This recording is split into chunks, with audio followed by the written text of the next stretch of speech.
Hello and welcome to another episode of the Viva Bastardo show, part of the Hagerty podcast network. I am Phil Toledano, inventor of the sandwich, the right angle, and humor.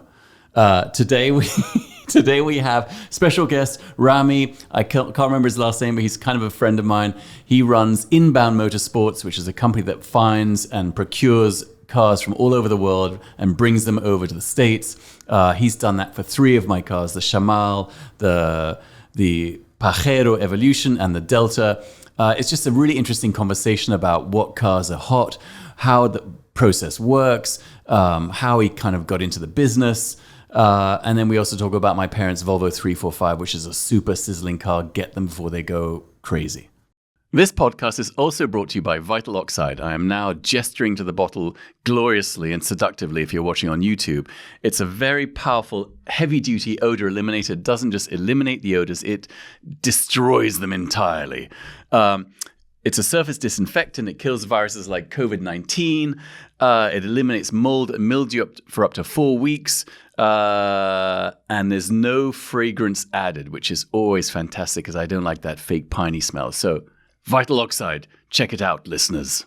This podcast also brought to you by the audiobook Never Stop Driving, A Better Life Behind the Wheel, which is a book for enthusiasts, by enthusiasts, about the joy of driving, why we love cars, what makes us obsess over cars. Check it out. It's a fantastic listen. And it's available as an audiobook from Amazon.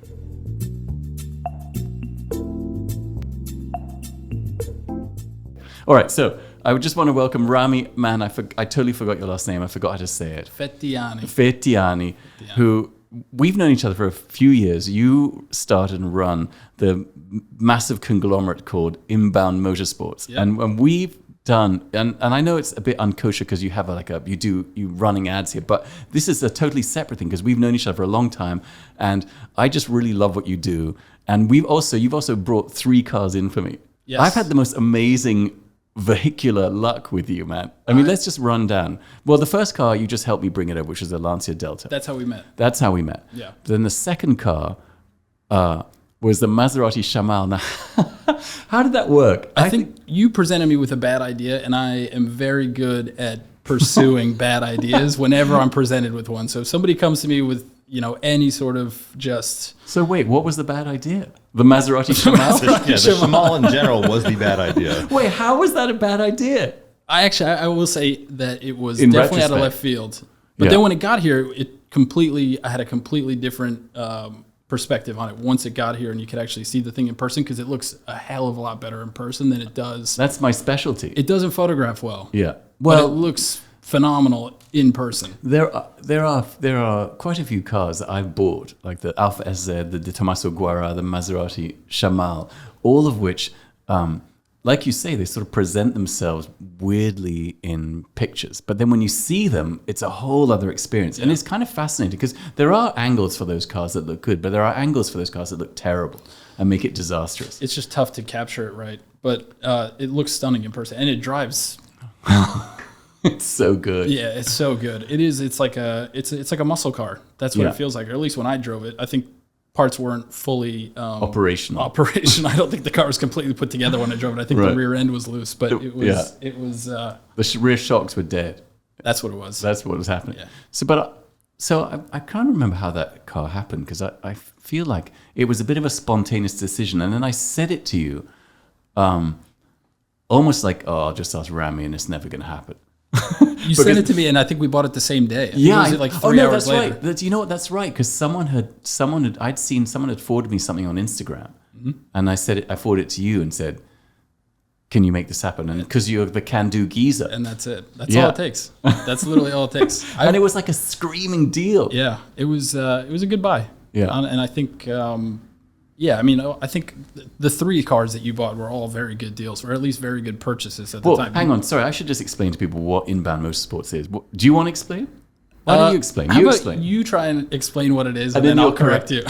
So Inbound Motorsports is a bakery They make sponge cakes, donuts. Am I right? Is this close? Yeah. Yep. So what you do is you find and import cars from Japan for the most part, right? Or from anywhere? Everywhere. Okay, everywhere. All over the place. Okay. Yep. But is Japan a specialty or is it? Japan's easy. Japan's accessible and it's very streamlined, and you know what you're going to get. And I have contacts on the ground who are very capable of looking at cars, and you kind of know what you're going to get when you buy it to when it gets here. Whereas in other countries that I've bought cars from or you buy cars from, if you don't have the proper network on the ground, you can sometimes buy a car and there are challenges. Either the car never has happened, but the car might never show up, right. But they sometimes are just not in the same condition that you expect them to be in. So that's actually the amazing thing about the Japanese situation, because you get that report card, and it's always incredibly thorough, thorough, and then you can do some background checks and you can get some more info. So Japan is just accessible, it's easy, and there's a plethora of just good stuff that always comes out of Japan, and especially for the stuff that I deal with, 80s and 90s stuff in particular. I mean, Japan was the place to be in the 80s and 90s. They got all the good stuff. So for the longest time, I mean, they had all the best cars in that era, so we could get, till this day, just exceptionally good cars in good condition. The Japanese keep their stuff very nice, so it's just a good place to go out and constantly. It's safe to say it's not a nation of automotive loafers. Like everything is always taken care of. And then I think it's like there's literally two ends of the spectrum, and there's nothing in between. It's either you get the guys who wake up every morning and meticulously go over their car and wash them and clean them, and then you get the guys who drift their car into a wall every single weekend. There's nothing in between. So you can find a perfect car with low miles, or you can find something that's had every panel replaced twice. Right. So my Delta was the former, or the latter rather. Like, remember that car showed up it was festooned with like Fast and Furious barnacles. Like, it had all manner of gauges, and what I loved about it? It had race seats, and then it had that car was the very origin of this everything, the whole Bastardo empire. Yeah, what I loved about that Lancia is it had high G lateral turn, like knee bolsters. Yep, I remember. I drove that car back from the port, I think. Yeah. I drove that. I think I drove that car first, and I remember that. And then the third car I got from you was also a miracle of modern science. That was a Mitsubishi Pajero Evolution. Yep. But I wanted a stick. Yep. And I bid on one that was super low miles and didn't get it. And then you were like, there's this other one in this tiny auction that no one's going to be paying attention to because it was Memorial Day or something? It was a holiday. It was in September, whatever holidays in September, Memorial Day. Yeah. And we got a good deal on that one too. Yeah. And that was, I think, one of the first Pajero Evolutions probably legally in the country. Right. Because we brought it in January, and I think they were legalized of January 1st. I think we got it in late January, early February. Well, here's the thing remember you were unclear because you thought you had to bring this. Actually, this is an interesting thing for people because I have people asking me this all the time. Yep. So the assumption has been that when you bring a car in from overseas on the 25-year rule, it has to be the month of. So if it has to be the month and year, right, of production. Yep. 25 years from the month and year of production. Right. Whereas actually it just has to be the year. Yep. So you don't have to. If it was produced in November, then that doesn't. You can bring it in January. Yep. Yeah, January 1st. Right. I mean, I don't know if that's technically the rule, but we've done that now for probably about 10 cars and had absolutely no issues. So See, you owe me. I actually do. More ways than one. That definitely changed things. So wait. When did that change on the regulation? I don't think it changed. Or did they just never bothered to enforce it, so they're just like... I don't think they enforce it because I talked to my friend who brought cars in for me at Cosdell, which is a huge car importer, and she said they've been doing that forever, and they've never had a single problem. Just by the year. Just by the year. You don't have to matter. It doesn't matter about the month. So that's what I was doing that with them, and then with Rami, and there's been no problem. I guess we'll find out when I bring a car in and it is the month and it's not yet old enough, and then I get in trouble. But I feel like first of all, there's got to be a shitload of cars coming. There's really going to be someone checking like date and month. I don't think they look at all. Yeah, I really don't think they look at all. They did for a while. Yeah. Only for Land Rover Defenders or something, so they could crush them. Yeah, R34s and Defender 90s. Right. Those are on the hot list, and if they see that, they just immediately flag it, and then they go and do a visual inspection. So one of the reasons I'm really interested in you being here, man, other than you're just a fascinating individual. Thanks. is that you have a very interesting place in the car world. You're at the sort of I was going to say the nozzle. The plug. You are the plug. Are you the plug? You are the plug. But you have this vantage point where you see what people are actually like, I buy stuff that's weird, and maybe people are interested in what I buy, maybe they're not. But you're watching what is in fashion, what people are interested in at this very moment, and you're seeing things come in waves. I go off of a lot of what I am getting inquiries like through the door. A lot I get, in bulk, people will ask me about, hey, when can I get a Pajero Evolution? When can I get a Pajero Evolution? I'll get that 6 times through, and then that tells me, okay, I should be really paying attention to getting, my Pajero Evolutions in line. Or so it takes six requests before you notice. There have been quite a few. Like Euro spec E36 M3. So everybody's always asking me, what's next? What's the next thing that's going to be hot? Okay, so let's see. What's fizzing right now? I mean, Pajero Evolutions, which I don't think have even come up yet because they haven't really transacted publicly here in the U.S. So I don't think people have really registered that, okay, we need to be buying these and, kind of investing. But there's also not that many of those. 2,500. It's not a lot. It's not a lot. And they all went to Japan. So we got to just go. And I mean, now they're all over the place. I was talking to a guy in Brazil who said some of them went to Brazil. And in Brazil, they have a law where they have to, all incoming cars must be left-hand drive. A few countries like that. So the Pajeros there are left-hand drive cars. Yeah, converted. Yeah, converted. They went there from new? I thought they all went to Japan. But that's what he said. His dad or uncle ran a dealership, and that's what it was. I don't know if they were from new or maybe they were secondhand. I don't know. Maybe. So I get back to the point. Pajero Evolutions, stuff like Euro spec specific cars that weren't legal in the U.S. Like right now, we're coming on to the 6-speed 3.2 Euro M3s that everybody's kind of been asking me about. They're just incredibly difficult to find, but I think those are kind of the next trend of. What about that van? Best place to park your money. Just so we should try and post a picture. That was the best. I feel like that may have been the best car I've seen in 2022. I think it was my favorite car that I imported in the Why last don't you 5 explain years. to people? So I have when I found out I was going to be a dad last year. This actually is peak Bastardo. There is no more. I feel like you should get Bastardo of the Century Award just for this action. I don't know what the criteria is for it, but it's this. Explain. So I, of course, found out I was being a dad, had to be responsible, bought a minivan. I think the same day. I think I found out I was being a dad, and then I went on the auctions and I found the Japanese equivalent of. But it's not a normal minivan. No, it's a 1997 Toyota Estima, which here in the States we got was a Previa, and everybody's been in a Previa. You've either had one or you've been in one or you've seen one. Everybody knows what they are. But this one is a little bit different because it's, first of all, it's Japanese, so it's right-hand drive. It's supercharged, which I don't know if we got the supercharged. We got the supercharged ones here. Yeah. This one's on bags, and it's got a wide body kit and like 22-inch rims on it. It's like the VIP kind of setup, it's a VIP, right? It looks like a spaceship. I mean, it looks like looks like something for an anime version of a minivan. If we could get a photo up, that is exactly what it looks like. If you pull up on this thing, it looks like you're driving around in a spaceship. It's like a slammed anime van. And this one, it's all-wheel drive, right? Or is it rear? It's rear. Okay, yeah, because I think they had some that were all-wheel drive. But they had an all-wheel drive. They also had a column shift manual too, which I don't know if you could get the supercharged and the column shift manual. Is your urchin school ready yet? 6-7 months old? No, not yet. So, but you still have the van. Oh yeah. So will you be taking the urchin school in that van? Oh yeah. Okay, you've got to document. In fact, I feel through like college. I'm taking him to college in this thing for sure. You know what? I feel like Viva Bastardo has to document the first drop off in that van. 100%. I think it's going to be all like G-Wagons and then the anime van, the anime spaceship van. Absolutely, this kid is going to have just an array of the most random cars that he gets dropped off in school, and hopefully every day it'll be something different. But you could take him in the Century? The Toyota Century. Yeah, we have a very wide range of eclectic cars in stock right now. What made you buy the Century, which I love?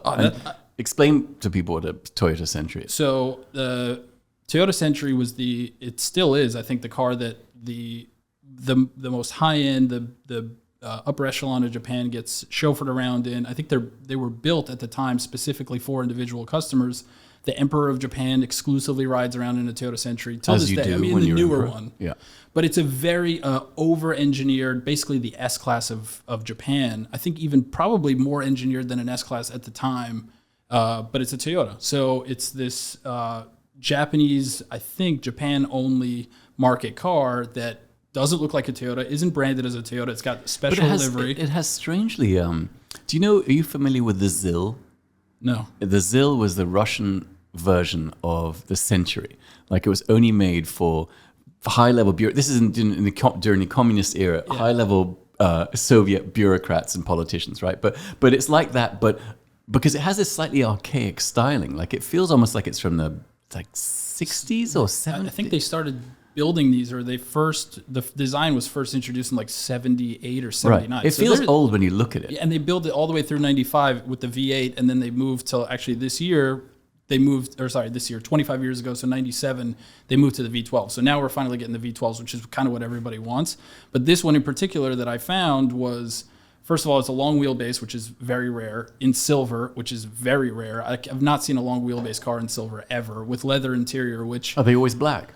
They're like a dark gray black. For the most part, all of them are. So it's tough to find one in a different color. And this thing in silver, I mean, everybody walks into the garage. There's probably 50 plus cars in the garage at any given time. There's not one person that doesn't stop and say, this is the best car here.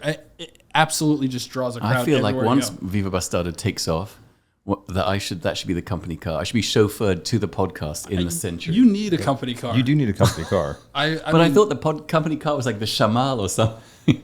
I mean, it would have to probably be the Delta, because that's... Right, that's the car that started. Oh wait, so we have to explain something. It's got all these crazy things that it does, like the doily. It's got curtains and the oscillating AC vents, curtains, privacy curtains, which is pretty common in Japan. But it's got a pull down on the passenger front seat, so the person sitting behind the passenger seat, or the passenger side of the car, can put their legs through and take a nap. And you do. Reclining and massaging seats. And this is 1995. Reclining, massaging seats. You have a tape deck recorder in the center arm console in the back seat to record your business meetings. I mean, it's just the most Japanese, like, high-level 90s technology. Is there stuff? Maybe there's some stuff left on the tape, like high-level negotiations. I wish there was a tape Nintendo and Toyota or something. That would have been incredible. No, sometimes I get CDs, and the CDs, the music that people listen to in Japan in the 90s is definitely not what you would expect. But in this car, there was Wait a minute, that's a whole other fascinating topic. It's a lot of Taylor Swift, to sum it up. It's a lot of Taylor Swift, or like who's like the big, like, girl rocker in the 90s? Britney Spears. No. The Liz skater, Avril Lavigne. Skater boy, Avril Lavigne. Lots of Avril Lavigne. I think we're in the aughts now. Yeah. It's just some obscure stuff that comes out of the radio. And I have a box of collections of stuff that I find in these cars that come out of Japan. It's actually kind of amazing when that's one of the first things I used to do when I got the car, is you check what's in. When I got the Mercedes Evo 2, it was from France. And I checked at the CD, and it was, you guys aren't going to know who this is, but it was Johnny Hallyday, who was this like French version of Elvis. But if you can imagine rock and roll sung in French, it's all you need. It's all you need to think. It's utterly ridiculous. But he's massive in France, and this guy was driving an Evo 2, listening to like 70s and 80s Johnny Hallyday rock and roll, which is kind of amazing. I got a lot of Russian music sometimes, and there's just so much stuff. I just got a car. Not anymore. Not anymore. I got a G-Wagon in from the Middle East, and it came with, and this makes sense now, bootleg, and not really bootleg, but it was an Indian bottle of whiskey. Whiskey made in India, which I didn't even know was a thing. There were 2 bottles of them in the trunk underneath the trunk well in this G-Wagon that came from the Middle East. Because it's illegal. Right. And it must have come from India. And I pulled these bottles out, and I couldn't believe it. I'm too afraid to drink it. Oh, no, you have to. I looked it up. It's like a $15 bottle Indian whiskey, which sounds You got to give it to your kid. Absolutely. Have the kid try it first. As a parent, I'm just trying to give you some pointers now. Like for his first birthday, here you go, kid. A little thimble of Indian $15 whiskey. Build up your immune system for life. Yeah, prepare him for college, man. You have to start early with that stuff. Yeah, so definitely some fun stuff that we find in the cars. I have a box that I one day dream about putting together all the stuff that I found in these cars. Electronics, gadgets, gizmos, whatever. And building some kind of Japanese robot out of it or something. You need to post this stuff on. This is all Instagram content. I know. Like, you should put background music. You know when you do those videos, your brothers, the videos of the cars, you should have background music, the CD that was in the car. Oh, if he's listening. Which you won't be. No one's listening. Which you won't So wait, be. if you import the vehicle, though, do you get the stuff that comes with it, or does that all have to get kind of cleared out before you deliver? It usually gets taken at the port. Like if these cars come in row, usually stuff gets taken if it's loose in the car. I've had shift knobs taken off the car sometimes. So And what is a row, just for those that might not know? If it doesn't come in a container, basically they drive the car onto a boat, they roll it on, and then they just drive it off. Roll on, roll off. Roll Right, on, roll row. off. Yeah, no containers involved. like It's not an actual. It's not a rowboat. It's not like a It's actually Scooby Doo. Scooby Doo. He works at the port. He moves the cars around. Is that where he ended up? He takes stuff. You know, after the show was cancelled by Hanna-Barbera, he was at loose ends. He's super nimble. He's very eager. Yeah. Okay, thanks for coming in. Thanks. I don't know what to do with awkward pauses in podcasts. I feel like if I was a professional, I would know what. Just push through. Really? Yeah, you just push through. We'll cut around it. When we had like professional, like Strahan, when he was on, he was just amazing at like, he just sensed when there was a pause and he would just push it along. He was like, you could tell he was a professional, unlike me. I think he's I'm a not lot a professional. better. Yeah, pushing things along. I think Strahan's more capable of doing that than I am. So, okay, hang on. So we've got the Century, we've got the anime manga minivan, which is amazing, Father of the Year Bastardo Award. Then you've got, there seems to be a real demand for those tiny little pickup trucks. Is that right?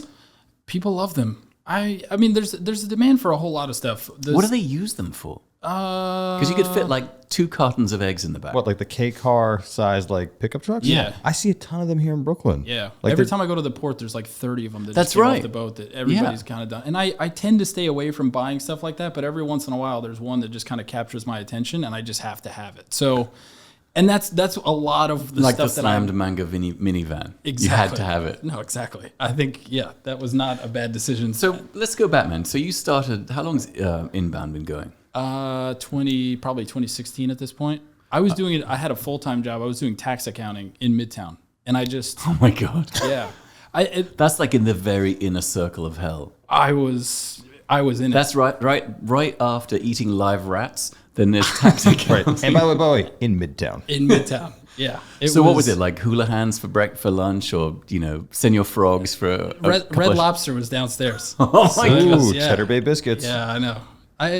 It was a different life. It was a different time. Right. But I remember vividly, and maybe a little bit sooner than when I was actually starting to import stuff, but I had watched this video on YouTube that really kind of got me going on Japanese cars. I watched this video, and I could probably find it, but it was a video called like Vintage Japanese like Car Kings or something to that effect.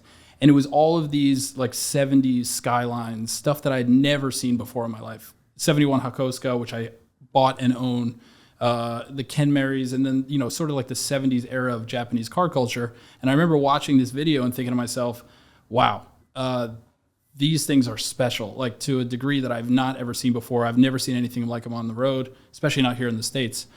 So I got interested in the import and how to get these cars here. And actually, truthfully, I got interested in the car and trying to buy one. And then when I started looking into it, everything was out of affordability for me. I couldn't get my hands on one if I tried to. That was already in the States. So I said, okay, I'll just go to Japan and see if I can figure out how to get these things imported. You know what I like about that, man, is you clearly are a person who doesn't see boundaries. Absolutely not. But that's amazing, man. Yeah. Because I get so many messages from people on Instagram who say, God, you know, how do you import a car? It's really hard. How do you do that? And I was doing it before I met you. I was doing it sort of piecemeal. Yeah. But you're clearly it's just the distance from idea to execution is short and unencumbered. Yeah, no boundaries whatsoever. I mean, I bought a car out in Macau, China the other day. As one does. Yeah, I mean, there's literally nowhere where I won't go to find either cars or parts for cars, because some of the cars that we get are very special and require very specific parts that you can only find on literally a Craigslist ad in Australia that I had to have 3 people get involved with to go find me a set of wheels to bring back to a car that is one of one. So there's nothing that I shy away from. Sorry, I interrupted you, man. So you wanted to get a car. I got very interested in importing cars because I couldn't afford to just buy ones that were already here. And instead of going through a broker, going through somebody who already knew the process, I figured, hey, let me just learn this myself. It can't be that hard. It's pretty hard. Or at least least it was at the time, because there was really not a whole lot of information. Now there's hundreds of articles out because everybody's doing it. Everybody's importing cars, especially from Japan. I mean, you can pretty much go on and say, how do I import a car from Japan, and get step-by-step instructions on how to do it. When I did it, there was literally nothing to go off of. So it was just, trial and error. And every step of the way was a learning curve. Every single bit of it, from finding the car to knowing who you're going to, deal with on the back end, sending money to in a different country, how to figure out how to get the export paperwork in order, the import stuff. And then once it gets here, getting it cleared out of customs, making sure you have all your stuff in order, then getting title, which is like a whole nother world of just issues. So sure. I basically taught myself how to do it because I wanted this particular car. And the first thing that the first car that I bought, a 1971 Nissan Skyline, first generation Skyline. Do you have it still? Still have it. Yeah. Fantastic. I bought it, and it's been with me for a while. It's a bit of a passion project. That car is another story on its own, but I still have it. And I'll probably keep that car, I don't know, forever. I say that about every car, but a car I obviously feel very strongly about, and what started this entire run of what is now Inbound Motorsports. So I brought that car in, and the reception that I got from people was just incredible. I mean, you pull up to a show, which I was doing regularly, and every single person there is just like, what on earth is this thing? So I get, very good reception. I thought to myself, hey, I could probably do this with a couple other cars that people haven't really seen in the US. I think the second car that I got was a E30 BMW Touring, which we never got here. So it's interesting. You were buying stuff that interested you, and it just happened to interest other people. I just figured if I cared about it enough, and that's the approach that I took with the first Rami car. loves it, everyone loves it. Everybody must love it. So I took that approach, and I brought another car in, and I got a good response. And then I bought I think it was an E30 Alpina an E30 Alpina sedan that did very well. I brought it in, I sold it on Bring a Trailer, and that was like, encouraging motivation to keep doing this. Well, in a way, everything is sort of happened aligned in a perfect way. So you have you doing that, but then you also have Bring a Trailer, which is the best place for those kinds of things. I came up with Bring a Trailer. I think I actually raised Bring a Trailer up on... You made them who they were. I solidified, yes. Yeah. So I did that once or twice, or then 3 or 4 times while I was still working full time. And my full time job was a full time job. I mean, I was there 70 hours a week some weeks, while still, and it was actually worked out perfectly because Japan time is 12 hours ahead. So when I was done at 9 p.m. working, it was 9 a.m. in Japan, and it was time to start the auction. So I'd go on and I sit at my desk at work and bid on cars and buy cars and figure out the import stuff. And I had at the time no space, no storage facility, no warehouse, nothing. And so you just leave them at your parents' house or something? My parents' house. I had 5 cars parked in my mom's 2-car driveway, and like very like looking back now, I mean, what the market's doing on these cars now, very significant cars at the time, just sort of parked in a driveway in Queens. And if I ever drove past this driveway not knowing what that was, I think my head would have blown up seeing these cars lined up, because there's all cars that you never saw in the States either. Right. So did you find any resistance to the whole right-hand drive thing? Myself, or in terms of people interested in Japanese cars? It depends on the customer. It really honestly just depends on the person. There are always people who will say, it's not for me, and then they're just not your customer for right-hand drive stuff. But especially now, I think everybody's comfortable with right-hand drive stuff. I don't think there's some people who would prefer, I mean, if there's a car that they made right-hand drive, left-hand drive, you're always going to want to lean towards trying to either get the left-hand drive one if they're identical, just because you have a better market for it than like Land Rover Defenders, for example. I go to the port sometimes and there's guys bringing in right-hand drive Defenders, and I think these guys are going to have a hard time because there's 70 other people importing left-hand drive ones. Right. And all day people are going to want the left-hand drive ones, I think, unless, it's for a movie or TV show or whatever. But the resistance isn't really there. So the people that really know what they want, they're comfortable with. Well, also sometimes you have no choice, like the Pajeros, you have no choice. Exactly. So that's the difference. So if there's something that, Nissan Skylines and the iconic Japanese stuff that we can, never got in left-hand drive form, that's your only option. You know what I love is is it the Toyota Serra? Yeah. With those amazing doors. Well, those doors were the inspiration for the F1, apparently, right? Yeah. McLaren F1. Which is... Is that true, or is that just like a thing? You know how in the car where people just mumble stuff to each other and it all... It's on Wikipedia. Is it? It's on Wikipedia. Well, in that case. That's got to be true. I mean, yeah, definitely. So Yeah, I mean, there's so many cars that come out of Japan, 80s, 90s stuff that are just, you look at them like, okay, so Nissan Figaros, for example. Is the Figaro is that the one that looks like the kind of weird 1950s thing? But yeah, I love and it's that. a Nissan, and you pull that up to a show, and everybody's like, "What is this?" Yeah. 50s. I mean, Italian you car. can It's a 1.3 liter Nissan. You can. How much are those? In Japan, you could find a very good one for like $10,000 to $15,000. Then you get them here, and they're $30,000 for the nice ones. Right. I feel like you could. There's still stuff that you can buy in Japan for, well, in quotes, not that much money. And you can have a good, and you can sort of collect cars or start collecting cars with a small amount of money if you start looking at obscure stuff in Japan. Definitely, it's a little bit different now, just because of the saturation in the market. Right. So there was a time, if I had the same amount of, I guess, investment capital that I had now, that I when I first started, right. I think I'd be the world's first trillionaire, because you could literally buy cars out of Japan. You could buy, name it, and you could probably buy it for under 10 grand, whatever the car may be. Right. You could buy I remember 190e Evo 2s, you could buy out of Japan for like $40,000, $50,000. Really? In 2017. Like, it wasn't even that long ago. Right. And then you bring them here, and they're already doing, I think, north of 100K. But I just didn't have the means to kind of act on those at the time. And now it's so saturated that, like, it's difficult to find a good deal currently, just because of how many eyes are on it. You see a car that's unique at the auctions, and I go on Facebook and there's 10 people who have posted it. So it's kind of difficult to find a good deal. You either have to just keep trying for, obscure auctions in the middle of a national holiday, or you just keep bidding, and sometimes stuff falls through the cracks. You bid on holidays, when people aren't really paying attention, or on weekends. So are there markets now? So if you feel like Japan is quite saturated, is there a new market like Macau? Is that the next Japan? Well, so what's crazy is at this exact moment in time, there's very good arbitrage, given the exchange rates are they're very much in our favor here in the U.S. So I think the exchange rate in Japan right now, it's like 130 yen to the dollar, where it was never ever that low. I've never seen it that low in the 7 or 8 years that I've been doing this. Same with the euro. I think the euro is under $1, or it was like 2 days ago. Yeah. So I was never buying cars out of Europe. All of a sudden, I have 10 cars on the water coming in from Europe, because you can get good deals on stuff. So you just have to be flexible and kind of fluid, and understand, first of all, what people want, and then have sometimes have the customers who are you can just buy and sell directly, which is what I do also. Is I'll find cars. You'll come to me and say, hey, I want something, like what you do. And I'll buy a car for you directly. And then you're like, what the fuck, Phil?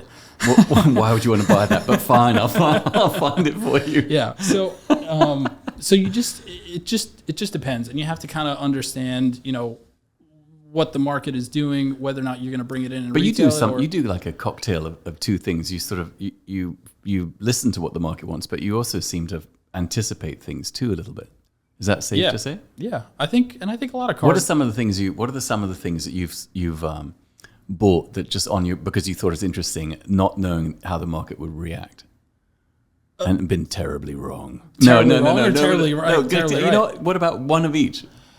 Terribly right. I would say this is everything before they really got hot. Yeah, everything. I don't know what I'm doing. Everything, duh, Phil. So stupid. That's like my daughter. Basically. I've done very well with BMW Alpinas, and this is before they really got. There was always a following for Alpinas. BMW guys obviously were always, very particular, and they know their stuff. So there was always a demand for them. But I think before they really, were selling here, were doing well. I did very well on a few BMW Alpinas, and one I still have. And I love Alpinas. Yeah. So those, I think, were probably one of the ones where, I had no market basis for it, and I just kind of went off my gut instinct and ended up doing very well on them. And then stuff that it maybe didn't do as well. Similarly, no. I honestly don't think there's anything that didn't perform well because of, well, maybe like some of the very, very, very niche Japanese stuff where like the demographic of buyer. So what about those, like AutoZams, those, aren't those sizzling? Those are phenomenal. Yeah. I have 3 of them. And I love those they're things. Amazing in every way, to look at, to just drive, everything. I would love to drive one of those. I love. I tell you what, man. I mean, when I go to car shows, I'm just not really interested in seeing rare Ferraris and all that stuff anymore, because I feel like I've seen it all either on Instagram or live. I've been to endless Cars and Coffees, and you see all that stuff. But what really, when there's a Cars and Coffee in Brooklyn, when I go to that one and I see like a Toyota Serra, I just think it's so cool to see that stuff. Yeah, and that's sort of what we specialize in. I really try and chase down stuff that is obscure to a degree that you've never seen. And I think it's twofold. One, it's I enjoy those cars and I enjoy finding them and I enjoy pulling up to a show and nobody else has one. And then I think it also does well for me and for my business is because I'm then known as the person who can go out and find the stuff that you've never heard of or seen before. Do you think that's kind of the Instagram has pushed us in this direction, in the sense that because Instagram shows us everything, people want to see things they've never seen? I think even more so than that, I think because Instagram just drills cool into your head, or what the image of cool is that once you see something that somebody has that is like, your idea of cool, people want to have that exact same thing. So it kind of... Well, only if they think you're cool. So, I mean, but you're a perfect example. So, like, you have a Pajero Evolution. After you bought that thing, I think I had 7 people lined up saying, can I get one? Can I get one? Can I get one? Can I get one? Nobody said, I don't want a Pajero Evolution. I want to get something else because Phil has it. Same with the Delta. Same with, anything. The Shamal. I started the Delta. You did? Revolution. You did? No, maybe the Shamal. The Shamal, definitely. And I've never had somebody ask me about a Shamal before, but then all of a sudden you get one in. And then Have you brought many through? Shamals, yeah. I've tried to buy them. They're difficult to buy. I mean, there's not too many of them to begin with, but then they're not always in fantastic shape. Right. And some of them are right-hand drive. People don't want that. They want the left-hand drive one. I think some are auto. I don't know. No, all manual cars. So maybe they're all manual. Yeah. So I just haven't been able to find another one, but I have 2 or 3 people who are still lined up for if I do come across a good one, that they'll still want it. But that's the other thing about Instagram is that it does. For the maybe not so enthusiastic auto enthusiasts, the guys who are just kind of like, I'm a car guy, I have a Tesla, those kind of guys. Right. So those are the guys who I think will chase down what they think is cool in what they've already seen on Instagram. And then you got, people like you and I who are like, I just want to have the thing that when I pull up, nobody else has. Right. And that's true. It's a very refined form of snobbery. Really is what it is. Like it's not, but I have to be honest about it. Like it's not about how much things cost. It's just about, for me at least, it's really about the idea of imagination. Like I just take umbrage with the idea that I show up to a, Cars and Coffee and there's 6 other guys with the same car as me. And what happens, and my friends make fun of me for this, like what will happen is I'll have, like when I had all the Group B stuff and then all of a sudden everyone started buying all the Group B stuff, then it kind of ruined it for me that it was mine. I got all Gollum-y about it. And there's nothing wrong with it. I mean, if the car's a good driving experience and your goal is to have a good driving experience, fantastic. I mean, it just depends on what you are looking to accomplish, in that car. So, but I feel like I'm going to make I'm on some crusade to continually get more and more obscure, and eventually in like 2 years' time I'll show up in like the Oscar Mayer wiener truck and be like, who has one of these? Come at me, bro. You know what I mean? Call me, I'll find you one. Can you hook me up? Yeah. Hook me up, Ryan. Yeah, left-hand drive, stick. Yeah, I'll find it. No worries. I'm sure you could. So, and for me, it's twofold. One, I enjoy, again, being that sort of person who shows up to the meet who's got something that nobody else has ever seen, but it is part of my business now where I have to be able to showcase that I can bring in stuff that nobody's heard of, seen, whatever.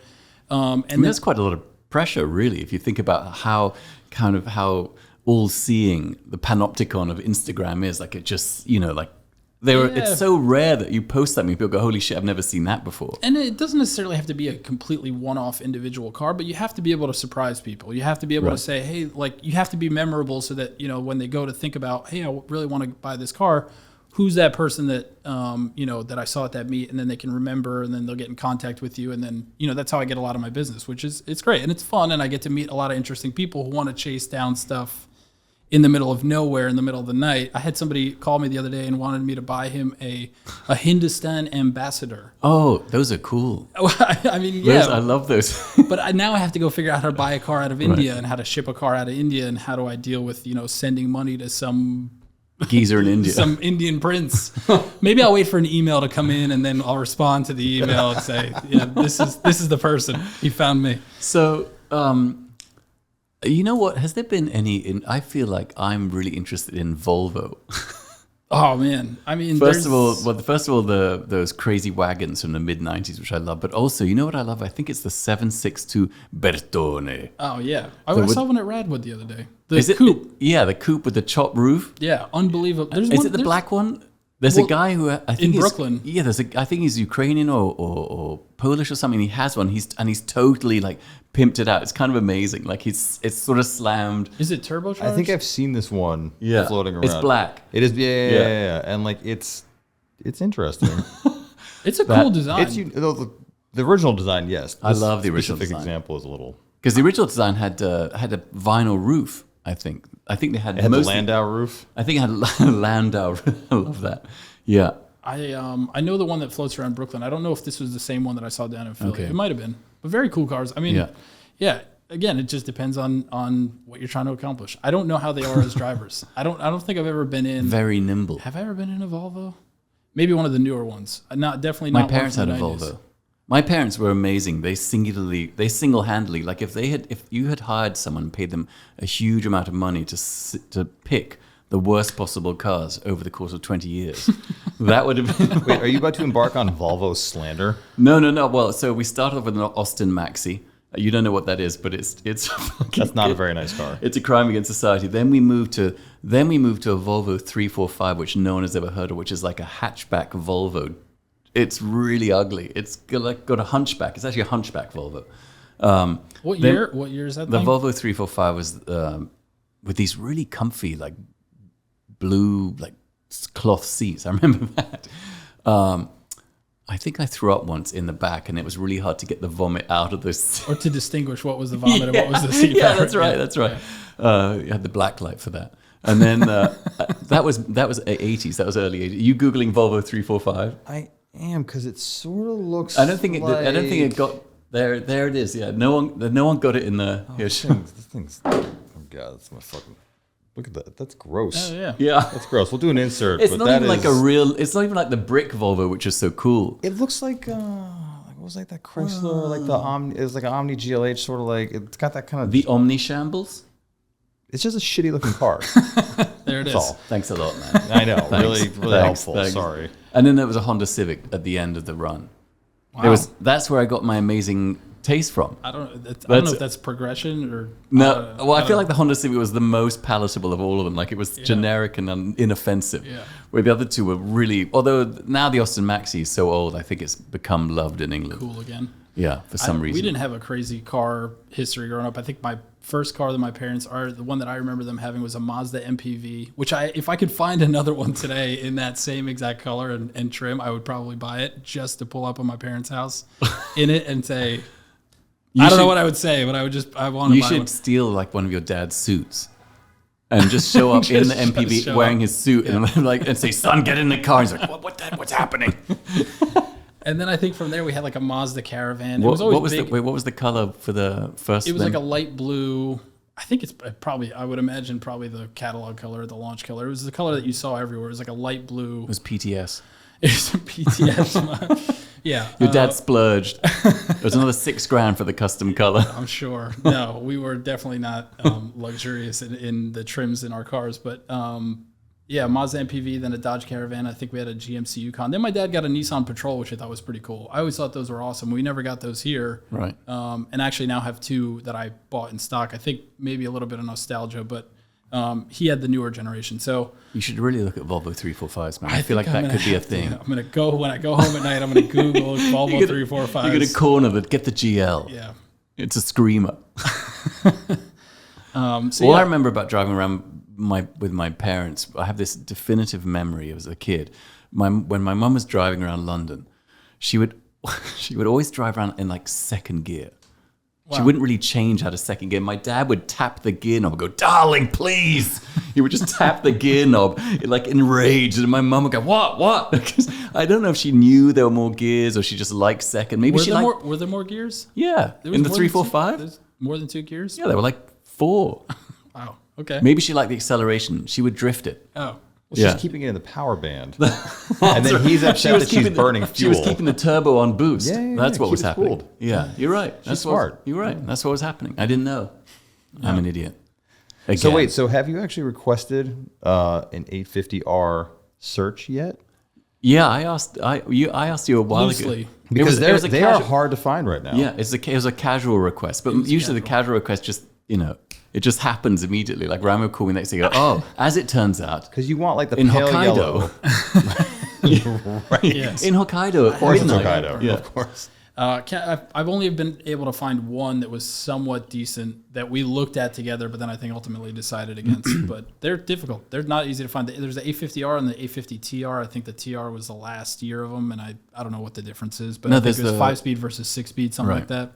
I'm not well versed in Volvos. I'm not very deeply versed in any one particular genre of car. But you love all manner of Japanese cars. Though. I'm I have a very surface level working knowledge of all of them. But if you start asking me about designers and intricacies of them, it's spotty as to what my in-depth knowledge is. But I just have a love for. I have a very wide net of stuff that I enjoy. Japanese stuff definitely. Although I never really niched myself into although I bring cars in from Japan a lot, I never niched myself into, just doing Skylines or just doing Silvias or, whatever the norm was, because one, there were plenty of guys doing it and that just wasn't really me. But again, going back to the point where I really just wanted to do stuff that nobody else was doing, that's what really interests me. I also didn't want to corner myself in a market where if that went away, my business would go away. So if all of a sudden people are not interested in the one thing that I import, Mini Coopers or whatever, then I got nothing left to do. So I kind of spread myself pretty wide on my interest, but I think it is also in line with stuff that I just intrinsically love. Japanese cars, definitely, some more than others. Wait, is there there's got to be some you keep for yourself then? Cars that I'll keep for myself, not Japanese. I think the So what do you have in the never sell pocket? Yeah. I have an 85 Mercedes 500 SCC AMG. Oh, that's nice. That I actually found locally here in the States. Right. I'll never sell that thing. Is that the wide body? It's the narrow body of what you're thinking of, a 126 wide body, but it's a full AMG car. It's black on black, which it's not gray, it's black, which is very hard to find. You blacked have out trim. Volvo 345, AMG Volvo 345, slammed. I have my E46 M3 that I'll keep for the rest of my life, but that's just a car that I bought when I could first afford to buy a car, and that's what I will probably just keep for just my own sake. Man, not a lot of cars that I imported. The 71 Skyline, I would love to keep forever. I bought two very, very special E34 BMWs from a guy off of eBay that had a miswritten listing a couple of years ago. This guy is just like that's always the legend. It's the best. Right? Those are the best. So this guy had, I think, his son write the listing, and it was BMW M5 6-speed, whatever. And then turns out that he was just completely wrong. And he was local in PA, so I was bidding on the eBay auction, didn't sell. Wait, hang on. So let's just back up a minute. So how did you know? So he said M5, whatever, was 6-speed. So but when you looked at photographs, I think the VIN was in there, and I looked that up, and I was like, this just isn't. Whatever he had written at the time just didn't line up with what the car was. So what was the car? It was a Daytona Violet Euro spec. It was an early car, so not a 6-speed, but a 5-speed, but a Daytona Violet Euro spec with Nürburgring package, which was like the top of the line in the best color that you could get. Right. Only delivered, I guess, overseas because it was a rest of world example, not a U.S. spec car. And then the description, the way that he had written the description, told me definitively this guy has no idea what he has or what it's worth. And then he had 3 photos on the eBay listing, and if I looked in the background of one of the photos, there was another E34 parked outside, and I could see very faintly in the back there was a badge that said B10 by Turbo. Oh my god, this is such a genius sleuthy story. He just randomly had an Alpina? He had an Alpina, and I couldn't believe. At first, when I saw the photo, it looked like just a gray E34 with no striping. So I was like, okay, this seems a little suspect, but worth looking into. So I got in contact with him, and he was just 2 hours away in Pennsylvania. Auction, I was high bidder at the auction, and then didn't sell. I can't remember how it all went down, but it was a no sale, and it was not a lot of money. And then I contacted him and said, hey, look, I'm the highest bidder. I really want to come and look at it. And then he said, well, I have somebody else coming to look, but if it falls through, I'll let you know. So the next week I got in touch with him again. He said, all right, come out. I pull up to his house, and I see this Daytona Violet M5. And the minute I saw it, I knew I'm going to own this car no matter what it takes. It was just absolutely stunning. I mean, it is the best color on that car. Probably the best color, unlike 90s BMWs, is that flashy purple color. Right. And I just immediately fell in love with that thing. I said, I'm going to buy this thing. I'm not leaving here without it. And then, sure enough, in his driveway next door, there was a Alpina B10 bi-turbo that was just sitting out, that had been sitting out in his driveway. And if you're not familiar with what an Alpina B10 bi-turbo is, it's a very, very impressive, I think one of the most impressive BMW or Alpinas ever made. I mean, they pitted this thing against Ferrari Testarossas at the time, which is really, I guess, maybe not that impressive. But their advertising... They pitted these against Volvo 345s, like, Austin Maxis. I mean, they just crushed them. The ad campaign that they ran, I think, was a B10 bi-turbo, which was the fastest saloon car at the time, next to a Ferrari Testarossa, and it was like, you could go just as fast with 2 more doors or something to that effect. You do it justice, man. I really sold it. There's a guy at like Alpina headquarters, like, man, he butchered it. Let's get this Rami guy on board for some advertising. He's got it. But I had already had a B10 bi-turbo, so I knew how special these things were, and I sold it regrettably. And I thought to myself, if I can get this one, I'll just keep it. And so had it been sitting out for years? 10 and it was years. Really? Both cars. So was the paint all fucked? Yeah. Okay. Yeah, paint, interior. I mean, the thing needed to get redone. Right. But then I went into negotiating the price with this guy, and I basically got these cars for free, and I got a free E46 M3 with the deal. And he needed to get rid of cars out of his house or his community because they were ticketing him for having too many cars in his driveway that were just sitting there. So I didn't helped know that him. was a thing. Wherever he lived out in it was a thing Pleasantville, Pennsylvania, that he lived, that he had to get rid of the cars. So I graciously took the cars off his hands, and very kind of you, took man. 3 cars out of there. Yeah, you sacrifice yourself. Yeah, I mean, you're like Mother Teresa. So those, I guess, go into the bucket list of cars that, I mean, do I ever want to sell them?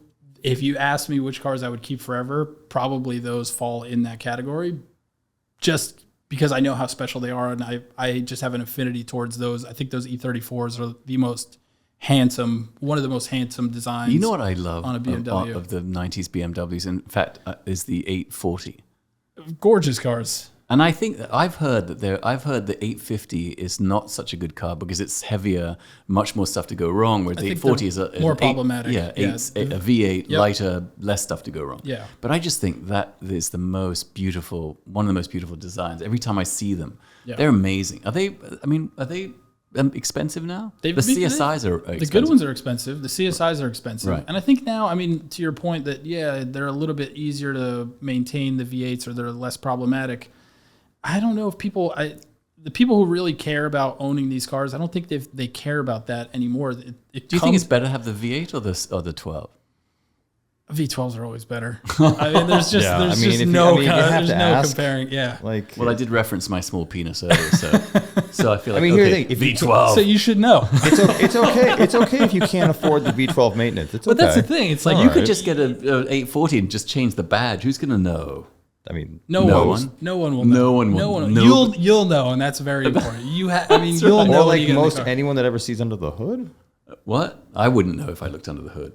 Yeah. I really wouldn't. I would have no idea. There was a guy who parked. I have some things to sell you. There was a guy on Orchard Street where I live, vaguely.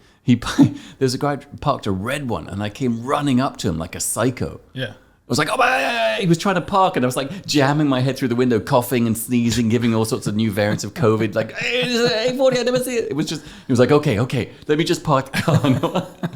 But I was so excited to see one. And also just like driving around the city.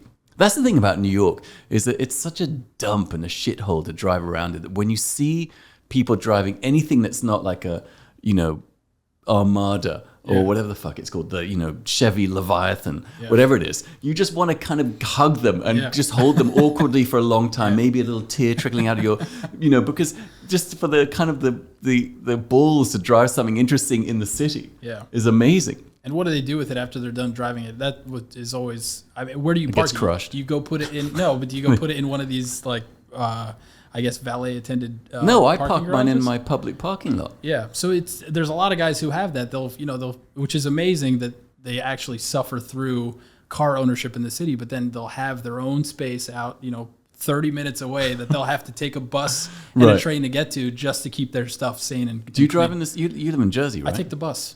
I don't. Yeah, I take. Wait a minute. I live in Long Island City, and then I take the bus into Jersey every day, just because the driving through portion really just sets me off on the wrong trajectory every morning. If I have to sit through an hour worth of traffic, my day's ruined by the time I get to work. So I take the bus. It's actually quicker. Right. So I take the subway to the bus, and it's great. It actually drops me off in front of the. Well, this is not bastardo behavior, Rami. Are you kidding? I have, I don't know. Actually, I have 75 cars, and I take the bus. Taking the bus is actually subversive behavior because okay, you're right. It's contrarian. The bus is frowned upon here. Do you drive the bus? I'm low key. That'd be amazing.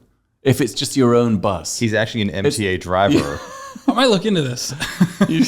I feel I always see the signs apply here for being MTA bus driver. I might do that and then just not take any passengers ever. You get a pension. Oh, that's amazing. That's because that kind How of quick before I get caught? Port Authority is not put together. I could probably get away with a bus or two. You could drive week. for like 2 years before someone goes, hang on, this guy never lets on any passengers. Yeah. The route number 73 has no income. This is out of service all the time. You know what I love? This is like a weird New York Schadenfreude sadistic joy. You know when you see like someone running up to the bus and slamming on the door and then the bus just pulls away. Yeah. There are certain things in New York. That's one of them. The other one is, you know when you're in the elevator and you see someone running towards the elevator and you hammer the closed door and then if they make it, you just move your finger over to the open door like, and they go, thanks. And you're like, yeah, no problem. Yeah. I would do that, except I would lock the bus doors and do a burnout on the way down while the guy was knocking on the window. You try and catch the trench coat in the door so they drag them. I mean, just for effect. Yeah. I'm just brainstorming. I'm just coming up with some ideas. So wait, so you've got a spot in the city where you rotate cars through. Yeah. Do you self-park there? Yeah. Okay. Yeah. Depending on the car, I guess. No, it's just a self-parking place. I used to park years ago, I used to park my 246 Dino in the public lot. Do you still have the space out in Jersey? Yeah. You do? That's where I keep all my stuff. But then I rotate for stuff to take Lulu to school. Nice. But when I was parking my Dino in that public garage, it was when there were like 30 cars in that garage because no one lived on Lower East Side. Yeah. And then every now and then I get a note saying, hey, if you want to sell it. Yeah. I guess that's a good move. If you have multiple cars, you just keep most of them away and then you just rotate through one by one. Because then you can drive them because I always feel bad not driving stuff. Yeah. I don't understand people who have like a collection of, I don't even know, like more than 10 or 50. I mean, these people have dozens and dozens of cars. Like, I guess you don't, how does that work? Like, do you just drive a couple of them and then the rest kind of just disintegrate slowly? I mean, we have a lot. How does that work, Matt, for you? Well, we have a lot of people. For me, I'm a 2-car solution kind of guy. I don't need 75 cars. No, but I think like a lot of people try to like rotate. You got the Volvo 345. I got the 345. Yep, that's my pride and joy. No, but I think a lot of people like they just want to amass a collection, have them. If they take them out once a year, whatever. There's also people that want to collect a ton of cars, and they actually have people on staff that like. There's a collector in San Francisco. They actually have like a place to drive on the property. And they exercise the cars on the property so they don't have to risk like some just knucklehead crashing into the lights just going off here. Wow. It's a power outage. It's fine. It's New York. Only the finest at the Viva Bastardo studios. We forgot to pay the power bill. No, it's a motion sensor. We're not like flailing our arms enough. Yeah. An emotion sensor. It's an emotion sensor. We're a little too boring. We're a little too That's dry. what that says. It's the man, when they want you to leave the theater, they just shut the lights off. But so I have a question for you. So obviously you bring stuff from Japan, Europe, wherever, right? Yep. Is the majority of it, would you say, sub 150,000? Or do you get like people that are like, hey, listen, I'm looking for an F40 and like always, once a week, like what's kind of like the highest level like requests you've had? I usually deal with, I think just given people's comfort levels, and me not having to fly out to go inspect cars personally, I think most of the people who I deal with or customers that I deal with tend to stay either just above or just below like the $75,000 to $100,000 range. So top of the round line. of drinks. Yeah, exactly. Depending on people's comfort levels, because it's new to most of these guys buying a car overseas, sight unseen, without having any real tangible thing to hold on to before sending their money overseas. I imagine that must be tricky in a way because I've gotten cars, from overseas, and sometimes they show up and there's stuff wrong with them. Lots. They often have and sometimes it's serious stuff, sometimes it's just minor stuff. But I imagine for people who've never bought a car before in that way, How do you manage that? Because I'm sure that, it shows up and then there's stuff that has to be done and they're like, because they, in a way, I imagine they think they're buying like a new car. Yeah. And right? It's crazy. I have to constantly remind myself that this is not something that, the people that I'm dealing with do on a daily basis. For me, I see a car overseas and I'm like, wow, this is a great deal. It's $100,000 or whatever. And I don't even bat an eye. I just say, okay, let's just buy it and we'll figure it out when it gets here. For a lot of people, that's not the case. They need a little bit more hand-holding, a little bit more comfort, a little bit more security because they've never done this before. They don't do it as often. So I have to constantly remind myself that, you got to really educate the person that you're dealing with on, what might happen when the car gets here, what to expect in terms of delays or stuff that needs to get done. So it seems like whenever I get a new car, it's either like 5 to 10 grand of repairs or like 50 grand of repairs. Yeah. Well, and again, so then it also depends on the customer and what they're really trying to accomplish. A lot of the guys are, for the most part, the customers that I have are guys who want to get in the cars and buy them to get in them and enjoy them and drive them. And they'll pay, retail. They're not really concerned about what it's costing on the back end. Although usually when you buy stuff from overseas or directly, instead of me buying it and inventorying it, they usually get a much better deal because I just charge a fee to go out and find the car. And depending on how difficult the process is or what it involves, it's pretty straightforward. Like if I buy a car for somebody in Japan, somebody calls me and says they want something. Hey, I'm looking for X car. Here's my budget. I charge $1,500 just to do everything front to back. We've done this before, or I'll find. It's amazingly reasonable. Find the car. Weird. That's a really fair deal. And I feel like this is just an infomercial. So I've wavered back and forth on my pricing, and I think I very much think of like long-term achievement here, and I'm not looking to get rich off of every single person that I deal with by any means. I don't. So just me, just Phil, repeat customer. Well, and that's exactly it. Is that I work for either the referral or for the next purchase or whatever, because I know that the guy who's going to come and buy a car from me and have a good experience, the first thing they're going to do is go tell the other person, or they're going to come back and buy another car from me. So it compounds over time, and I gain good customers, clients who want to buy multiple cars a year. There's a couple guys who I buy cars for that I'm on already. What is it? I guess we're halfway through the year. I bought 10 cars for one customer already. So it compounds out if you could just deliver on a good product. So I charge, I've struggled with this a little bit. Do I want to have cost of entry be a little bit higher, make a little bit more money? But really, especially for stuff that comes out of Japan, it's no skin off my back to just, if I find a car, if you tell me what you're looking for, I have a saved search in my criteria, and if it pops up, I just say, hey, this is up this week. And I look at it, I look at it the same way that I look at it as any other car. There's no extra time added really.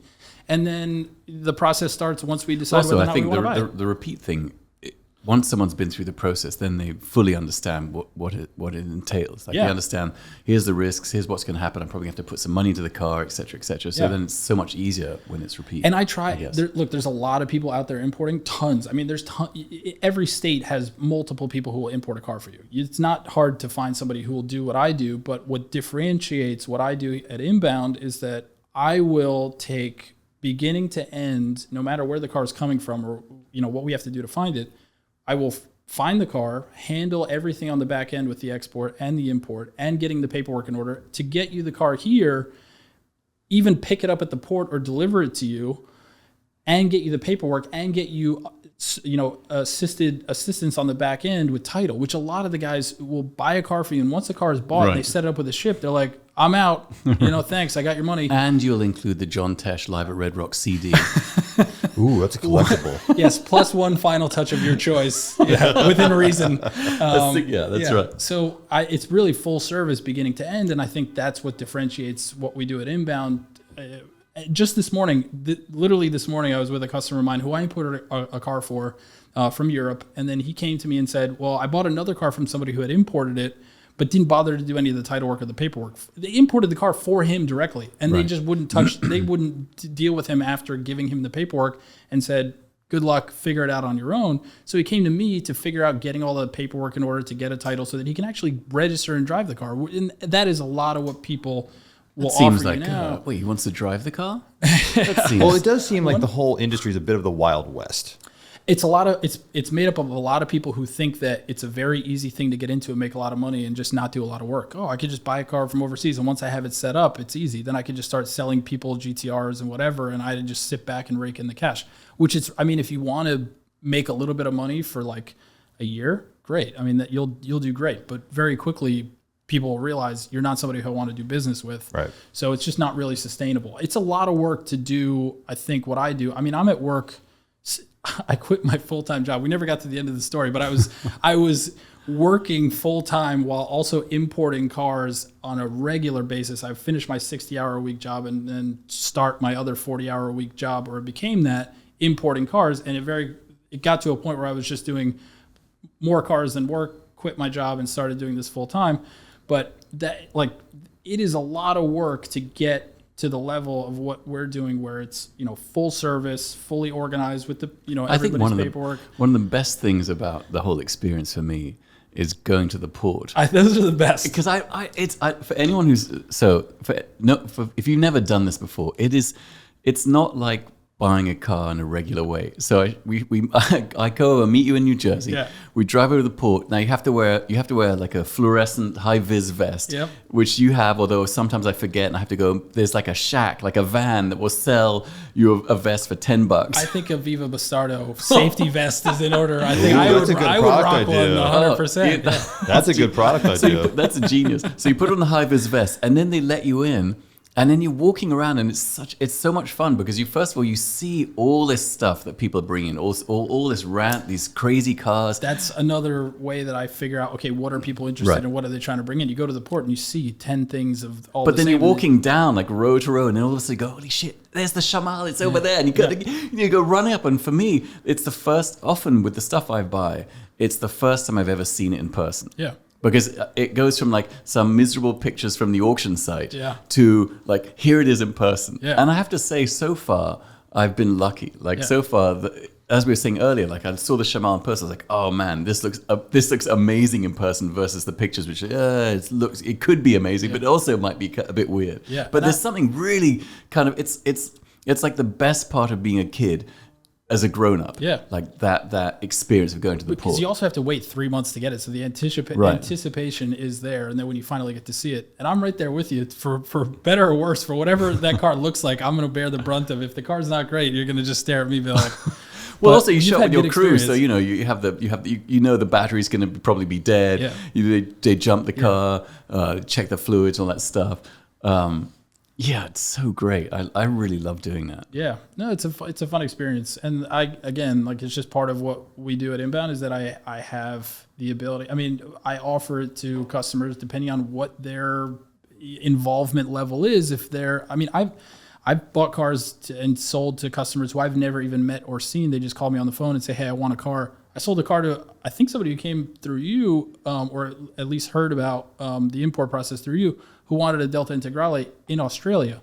I've never been to Australia. Oh, no shit. So I bought a car and sent it to him in Australia. Right. And I've never even met the guy. So as much as the involvement that you want to be in with the whole process, pick up the car yourself, whatever. You know what I love is I always ask you what the name of the boat is, because then you can track online. Where's the boat? Yeah, you can track where it's going and all that. Which is also frustrating because sometimes it just stops. A lot of times. Or it goes to like a random port that you weren't supposed to. Because the crew has had like a bit of a night out. They have to just sleep it off for a couple of days. Well, I once had to chase one of these Ro-Ro boats to scout it for a video project. To see where it docked and go. Well, so like I was supposed to meet it in Amsterdam, so I had to like sit in Amsterdam for 3 days, and then like they called me. That's terrible. It was terrible. It was really tough. It was really tough. It was what a pain. It was like late spring. Yeah. But then like they're waiting at a coffee shop. Yeah, it was terrible. Oh, 5 Gilder joints. It was exhausting.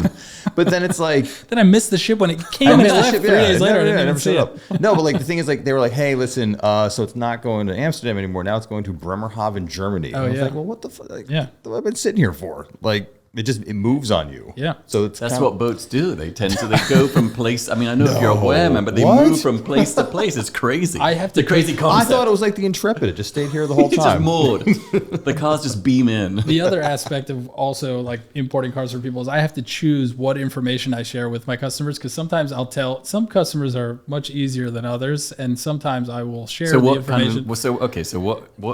What bits of information have you not sent? Sometimes I don't share the ship name because I'll get phone calls every day saying, well, it looks like the boat only moved an inch today. And it's like, well, I'm not driving the boat. I have no control over this. You have to explain the idea of scale on a map. and say an inch is in fact 10,000 miles. And I'll get calls and say, well, it looks like the boat's in port. Can we go get it? And I'm like, well, that's not true. Or, I still have to go through customs, whatever. So it's not. Right. Yeah, it depends on the customer. How difficult are like the feds in all of this? The feds. The G-man. The alphabet boys. It depends. It's completely random, I will say. But I think there's probably I'm sure they have criteria in actually doing this now. I've had 2 shipments come in from Costa Rica, and both of those shipments have been stopped by U.S. Customs. And I probably brought in 200 cars. Oh, you're talking about like they get separated for like extra inspection, exactly? Right? Yeah, they look at them a little bit. You know what triggers them? The John Tesh CDs. Something. If they see that, they're right away like, oh, hang on a minute. There's cocaine in this car. They probably look There's meth in this car. I'm assuming who the importer is. I don't know. I don't know what the criteria is, but I will say that the 2 experiences that I've had where they've done x-rays just seemed a little bit more in line than the other 200 cars that I brought in and had nothing. Can you get the x-ray afterwards?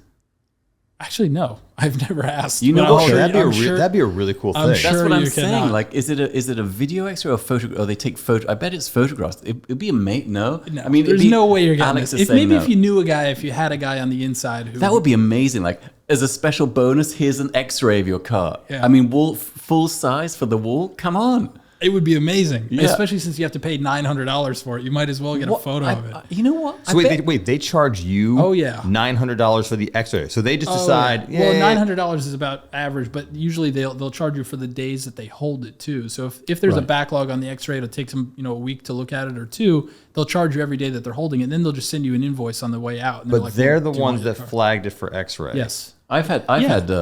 You seem surprised by this. I'm not actually that surprised. That's just like that's such a level of government gougery. Gougery is not exactly the ERY word I was going to say, but yes, gougery. What's ERY?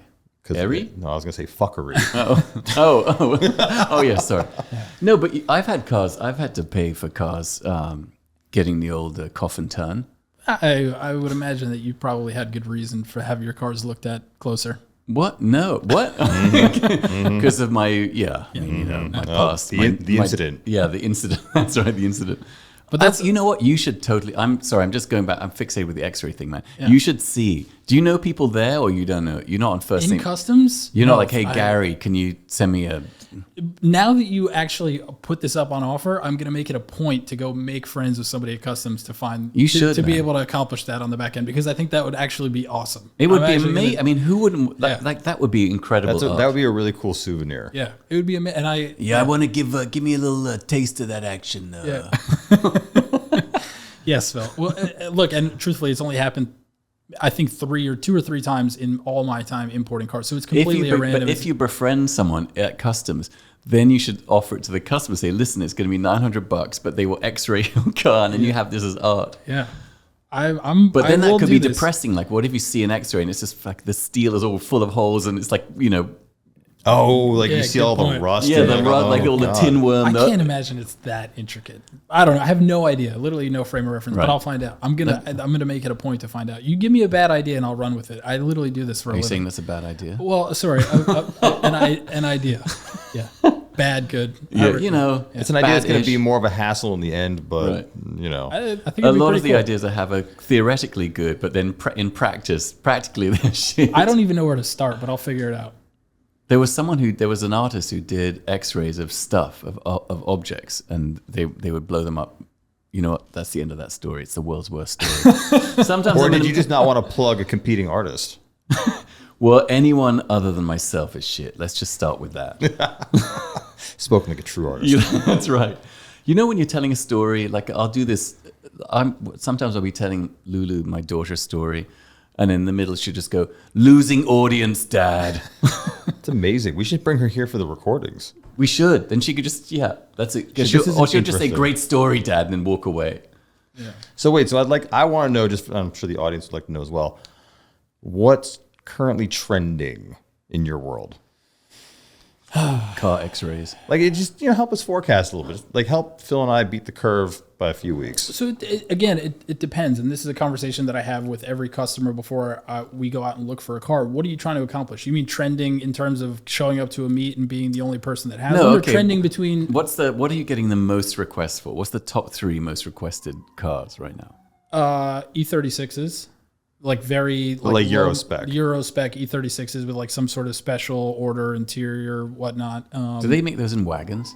Yeah. Not the M3s, just the Tourings. I have a few of them, actually a few, and then I have another one coming in.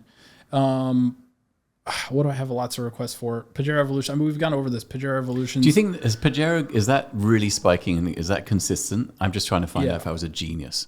Yeah, definitely. And they have been. Say it again, Rami. Say it again. Phil's a genius. You got to look like a lot of people actually look, and now because Japan's so accessible, look 2 or 3 years out. You got guys who have been already buying up stuff, speculating the market. R34s, for example, S15 Silvias. People have been buying them forever. And wait, I don't know what's an S15 Silvia. I thought that was a light bulb. It's another yes. Well, so we got the 240 here. Yeah. Yep. And so we got up to the 14 version, which is like the bubbly Wait, hold round on, geezers. Hold on, geezers. Chassis code. But so what's a 240? So a Nissan 240 was like a 2-door rear-wheel drive, cheap sports 240 coupe. SX. You've seen them. Is that like the... They're always completely paintless with like Clapped mismatched out. body panels. Bunch Is of that the one stickers. Really loud. You hear them coming from a mile away. Okay. You've seen them. You've heard them. I'm sure. Yeah. So in Japan, we stopped at the S14, and then Japan got the S15, which is, it's sort of, they were head to head with like the R32, R33, R34 crowd. It was like the alternative to Nissan's like sport car that you could get that all the kids wanted back in the day. Okay. And we never got S15s, and then now you got guys who, because we never got them, have been buying them years out to get a good deal on them. So those have already kind of been done. The R34 market's going to open up, I think, beginning of next year. We got the GTSTs. You know what? This is like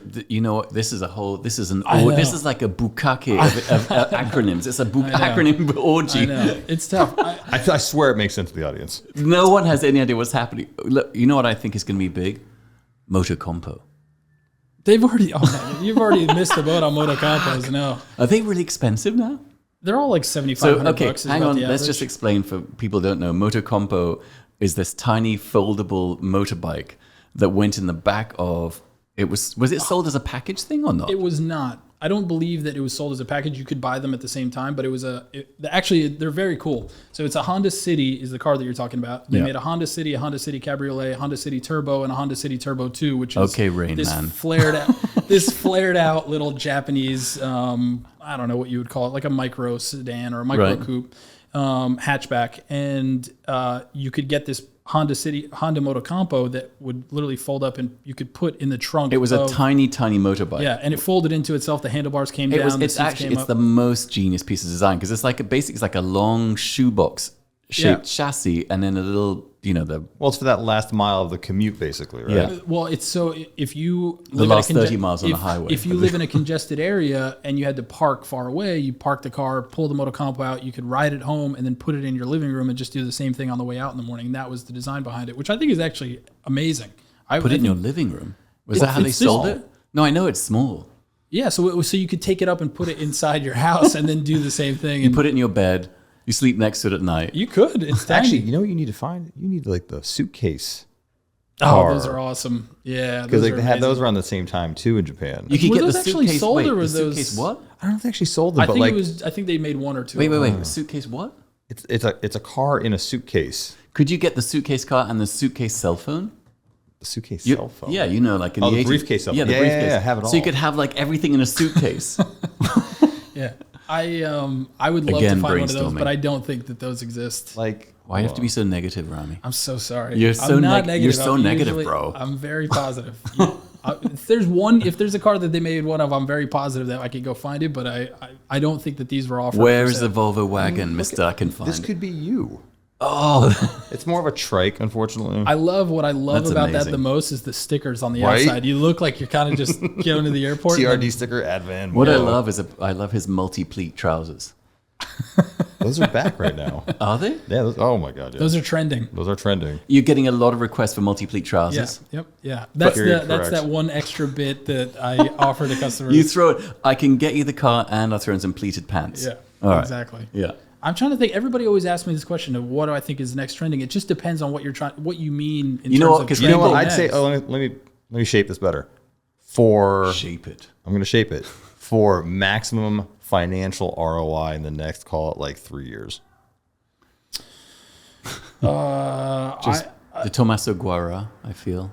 Maximum ROI in the next 3 years. Some sort of, and I hate to say this because I'm not a Porsche guy, but probably some sort of Porsche variant that we never got, like a 996 GT2 RS or the GT3 RS that everybody's kind of, those are like 2001, 2002. Yep. That I think is probably what's going to be your best ROI for the next few years. If they haven't already taken off overseas. I'm sure they're already way up overseas, but yeah, that's going to be a hot ticket. Have you had any requests for the Renault Spider? I love those. I've never had a request for one. Wow. Yeah. Although I looked Rami, at it, but should we make it official? Yeah. I was actually going to ask you. I wanted you to challenge me to go out and find something that you thought would be a cool thing to bring in for the show, and then I would go out and import it for you, and then we could do a piece on that. I thought that would be pretty cool. Maybe I just threw this on you on the spot. Maybe you need some time to think about it. No, I don't need time. Yeah. All right. So I'm ready to go. Whatever it is. So you want the Spider over the 850R? I think the Spider is do you know what that is? Yeah. Of course. Do you know what that is? I have no idea. Google Renault Spider. Spider? Mid-90s. So they made two versions. One has no windscreen, and one has a windscreen.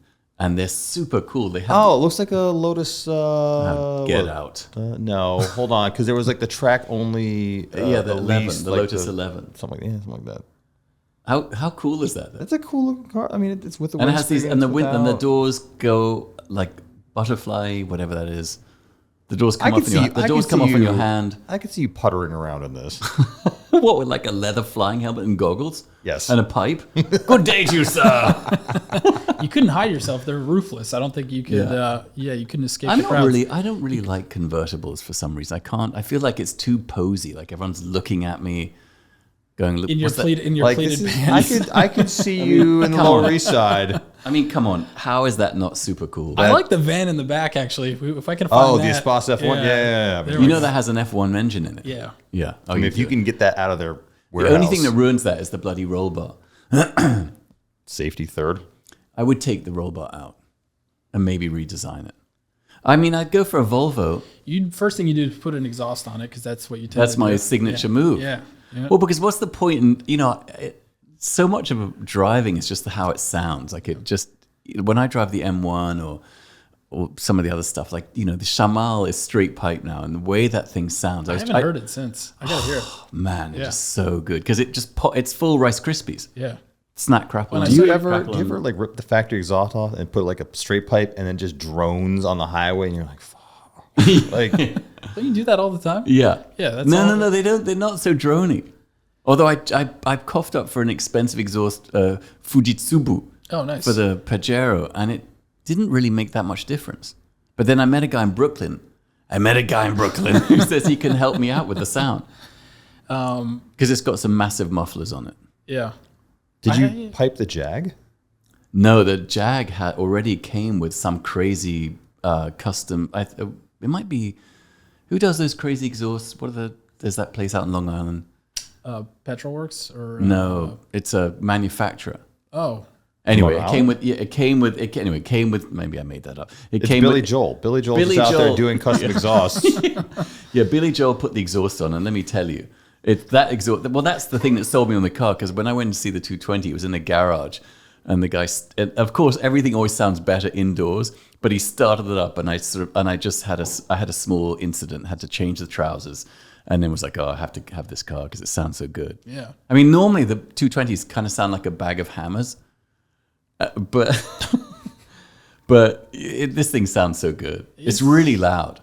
Yeah, inside it's too. important. We don't do a lot of custom work after we get these cars. I usually keep them stock. Obviously, if I'm selling them, it's not. We don't want to get into all that stuff. Yeah, but I do have this 1K car that we brought in. It's a Daihatsu Mira. It's the ridiculous looking thing with like Tesla opening doors in the back, but it's a little dinky looking van with like a snail shaped front end. It's the most awkward car you've ever seen. Can you see that Daihatsu but Mira?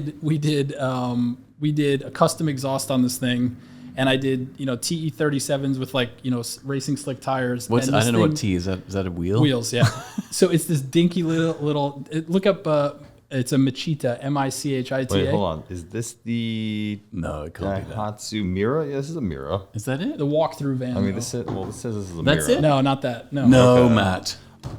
It's on Wikipedia. Well, there's varieties of them. It's just a van version of that. Look up Machita, Michita. And it's got these gull wing doors, whatever. It's the dinkiest looking thing, but we did custom exhaust, and this thing it's louder than any car that we have in the garage right now. And it's important. I mean, it changes the dynamic completely because you got this. Did you find it? I'm going to be Googling for a long time for this. Daihatsu Michita? Yeah. It does. It changes everything, the way a car sounds. It definitely. Which, and actually, in regards to nothing, I feel like they should be designing amazing sounds for electric cars. Do you know what I mean? Like they do. Actually, I was at the. Can you download sounds? I was at. Like, why can't it sound like a Battlestar Galactica Cylon or whatever it is? Like, it should sound super cool. Well, doesn't Tesla do that? I They think do. Like, you can put your own custom sounds on the horn. No, not horn. Like the driving thing. And it should be. Well, they all have connected. they all have their own kind of like signature like Tron sort of sound. Like the Audi sound one way, the Tesla sounds another. Like, is it loud or not? Can you turn it up? Well, I was at the auto show. They had a Shelby Cobra that would emit Shelby Cobra engine sounds, but it was a full electric car conversion. No, so that to me seems. To me, I feel like that's stupid. You want like future spaceship sound. Yeah, I want super spaceship sounds. Yeah. I mean, you do get a little bit of that in the cabin. I cannot wait till electric cars just get more audacious, design-wise. Like I want 70s concept lunacy in electric cars. I feel like Lucid Air exterior is kind of there. I mean, actually, when I saw one in person the other day, it was much more impressive in person. Because in pictures, again, it looks like it's a bit amorphous, like it's sort of a bar of soapy. But in person, it's pretty cool. But more extreme than that. What about the Ioniq 5? Yeah. That's cool. I see a lot of those things. They're everywhere now. Yeah. It's crazy how quickly those things caught on. People love those. Yeah. What about a Ford Mustang Mach-E? Oh, man. I'm so far removed from the electric cars. It's like I have cars that barely pass emissions, so I'm nowhere near this conversation. Like, in 25 years, I will start talking about electric cars. We'll have you on when I'm 75. Yes, yeah. Have me back. Make a note. I'll be back. I'll put an alert in my phone. We'll talk about all these cars in 25 years. Well, I think that probably draws. Should we have an awkward goodbye? Do we have to hug? Oh, I do like an awkward goodbye, man. Oh, the physical touch. Do you ever watch? You ever watch early Ali G? Of course. When he was doing it only in England, and he would interview like peers of the realm, like a Lord so and so, some sort of octogenarian with a wig in his living room. And then he'd be like, all right. And he'd give the guy the fist bump. And this old geezer would have he'd shake Ali G's fist. Like he'd reach out and with two hands because he wouldn't know what to do with it. Oh, God. That's the level of awkwardness I'm looking for. But I don't. Oh, there it is. And they shook on it. Rami, thank you so much for coming in, man. Thanks. It's been a total delight. Yeah, it's great.